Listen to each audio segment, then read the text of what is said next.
Sir ji, how many revisions are enough for MDCAT? देखो, सवाल को थोड़ा सा चेंज करके पूछो, how many effective revisions are enough for MDCAT. ये एक काफ़ी बेटर क्वेश्चन है। अब इफेक्टिव रिविजन्स और रिविजन्स में पहले एक डिफरेंस समझो। रिविजन का मतलब होता है कि सिर्फ रिविजन का, कि तुम उसी तरीके से चीज़ को पढ़ते आ रहे हो, मतलब तुमने अपने पहले दफ़ा उस चीज़ को पढ़ने में कुछ सीखा नहीं, तुम बस पढ़ते ही जा रहे हो बेवकूफ़ों की तरह।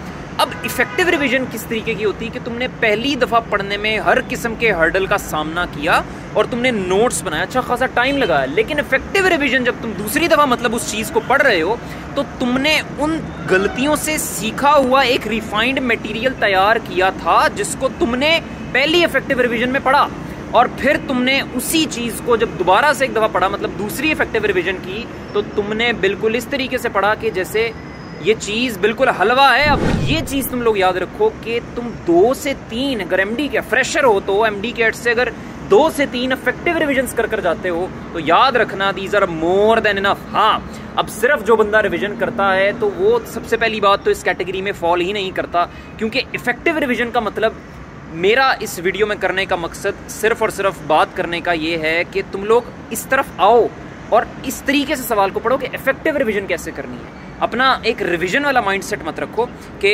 जिस चीज़ को पहले एक दफ़ा जैसे पढ़ा वैसे ही पढ़ लिया, नहीं। तुम इफेक्टिव रिवीजन की तरफ जाओ, एक रिफाइंड मटेरियल को पहली दफ़ा पढ़ते हुए तैयार करो और दूसरी दफ़ा उन गलतियों के सॉल्यूशंस को और उस रिफाइंड मटेरियल के थ्रू प्रैक्टिस करो, तो इंशाल्लाह तुम्हें 2 से 3 इफेक्टिव रिवीजन्स करने की ज़रूरत है। ठीक है।